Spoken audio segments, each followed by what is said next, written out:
Chapter 18. A Nightmare Come to Life. Ecthion's soul had been battered by an almost unbearable volume of grief. His mind was preoccupied with thoughts of the demon. However, despite Diax's ominous parting words, Ecthion did not dread the demon's return. Rather, he welcomed the opportunity to face Diaxes again, for thoughts of revenge weighed heavily on the king's mind, so much so that there was little room for thoughts of anything else. To his credit, Ecthion tried to mask his dark and tragic side. He did this with his daughter in mind, for how could she be expected to deal with the loss of her mother if her own father continued to wallow in anger and self-pity? Ecthion's relationship with his daughter proved to be a great paradox. The king could not look upon his daughter without thinking about his wife, for Sindoriel was so like Sarah. This resemblance served to constantly remind Ecthion of the tragedy that had befallen him. But as much as Sindoriel's presence prevented Ecthion from putting the tragic events of the past behind him, it was this same presence that saved him from being devoured by his depression. If not for Sindoriel, Ecthion would have been hard-pressed to maintain his sanity in the wake of the tremendous wave of sorrow that had washed over him following his wife's death. After all that he had lost, the king was especially protective of his daughter. She was moved to a windowless interior room within the castle. 5 guards were with her at all times. They followed her during the day and guarded the door to her room at night. But despite all such precautions, Ecthion lived with the constant fear that some great evil would befall his daughter. This fear was fomented by a series of nightmares that had plagued the king every night since he last saw Diaxes. It had been nearly 2 weeks since Adriel and Errol had left in search of the demon's bane. That night, like so many nights before, Ecthion found himself surrounded by a luminous sea of fog. The king tossed and turned in his bed in Argion as the nightmarish vision unfurled in his dreaming mind. It was a place he had seen many years ago, when Diaxes led him into the Black Forest to hunt the ferocious wolves that dwelled there. His heart raced as he ran swiftly through the mist. He did not know where he was going, yet he felt as though a strange force was drawing him deeper and deeper into the dark woods. Ecthion's bizarre journey brought him to the gates of a sprawling city. Pressed on by a sense of urgency, the king raced down the empty streets of the seemingly abandoned town. He soon found himself standing before the steps of an enormous palace. Ecthion's gaze scanned the gray walls of the castle's prominent towers, the heights of which disappeared into the mist above him. The king continued his trek by ascending the broad steps before him. He made his way through the spacious halls of the massive palace with an acute sense of direction. Though his surroundings were completely unfamiliar to him, Ecthion seemed to know exactly where he was going. The king crossed a lengthy stone bridge that spanned the crashing waves of the sea as it connected the back of the castle to an enormous tower perched atop a weathered outcropping of rock. Once in the tower, Ecthion began to climb a seemingly endless spiraling staircase. A sinister laughter echoed in the stairwell, but Ecthion remained undaunted. The wicked howls grew louder as the king neared the end of his climb. Though the evil laughter of the being that awaited him thundered in Ecthion's ears, it was another sound that struck terror in the heart of the king. The cries of a child could be heard emanating from the room at the top of the tower. As Ecthion entered the room, his blood turned cold. The king found himself in a large circular room. On the side opposite him stood the monster that Silas's deadly arrow had forced out of Cerebos's body. The searing red eyes of Diaxes stared at him from across the room. The demon's face was twisted in a sinister grin as he stood over a stone altar similar to the ones pagans used to offer sacrifices to their imagined gods. Just as the pagans, Diaxes seemed poised to offer his own sacrifice. Tied to the stone slab was the king's daughter, Sindoriel. Ecthion's eyes widened in horror as the demon raised his sword above the trembling child. "Sindoriel!" Ecthion screamed. The king sat up in his bed as he woke from his nightmare. He was soaked in a nervous sweat, and his heart was beating like a drum. He sighed in relief as he realized that the horrifying experience had all been a dream. There was a knock on his door, followed by the voice of a servant. "Sorry to wake you, Your Majesty, but your brother has returned. He is waiting in your study." Ecthion threw on his robe and rushed to his study. Errol rose to greet him as he walked into the room. But before the prince could speak a word, Ectheon urgently asked, "Did you find the sword?" "Here is your answer to your question," Errol said as he drew the sword of the Demonslayer. Ectheon was utterly captivated by the shimmering blade. "May I hold it?" Ectheon asked. Errol handed the sword to Ectheon. The king immediately felt the sword's energy as he grabbed the hilt. "So, this is the demon's bane," Ectheon remarked as he stared at the weapon with wonder. "Do you suppose this sword really can destroy Diaxis?" "I know it can," Errol said.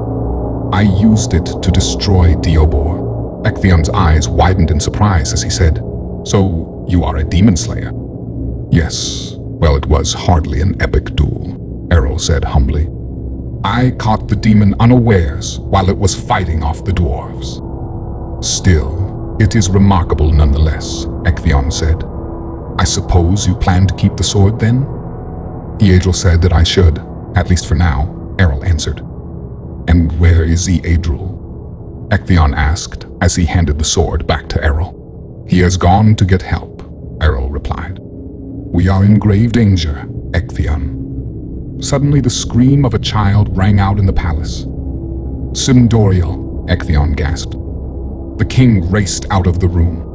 Errol followed him. As Ectheon neared his daughter's room, he saw the mangled corpses of the 5 guards that had been her protectors. Her bedroom door stood wide open.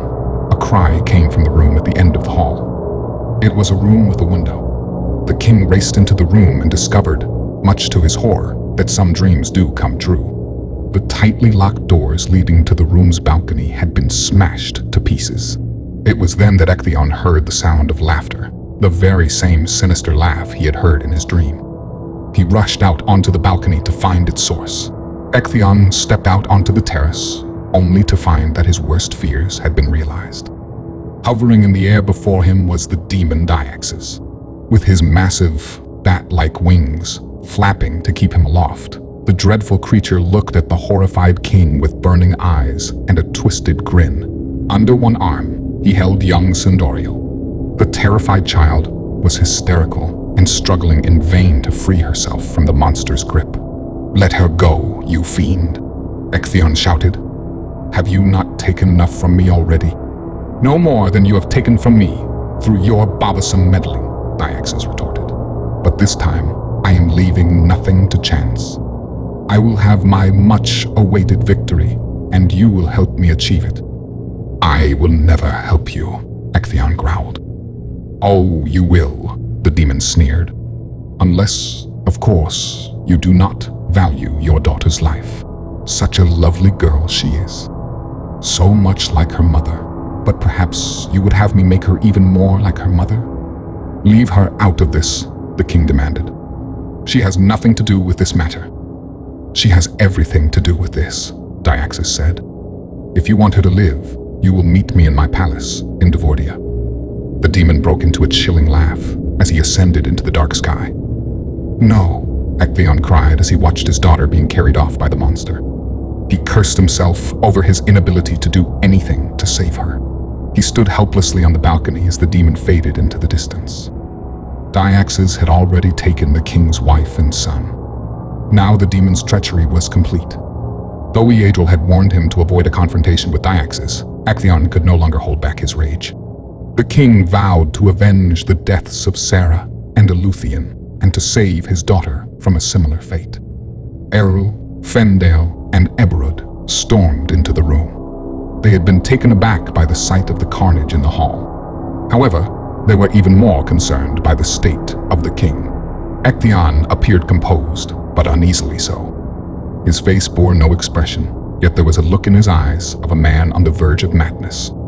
"You are too late," he said in a low, steady voice. "He has taken her." The knights were at a loss for words as they looked upon the silently simmering monarch.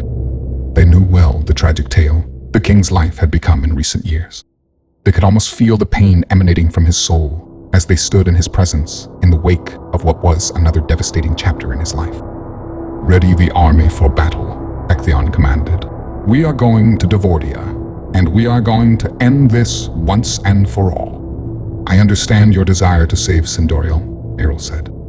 But there is something you need to know. Dyaxis has raised the Devordian army from the dead. I saw them with my own eyes. Dyaxis has laid a trap for us in Devordia, and Sindorial is the bait.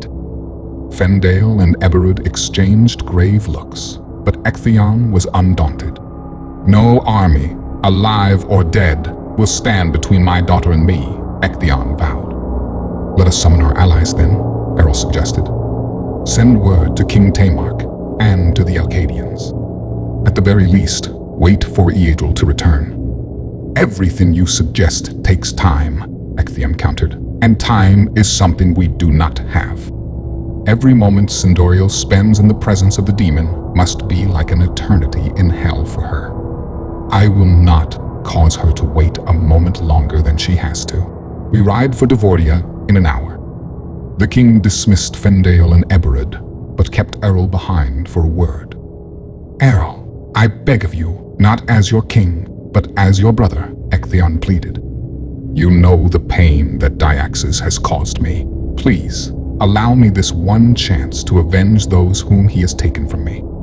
Let me have the sword. Errol hesitated for a moment. He stared down at the sword and then into his brother's eyes. I will not deny you that chance, Errol finally said as he extended the sword to his brother. Thank you, Ectheon said as he took the demon's bane.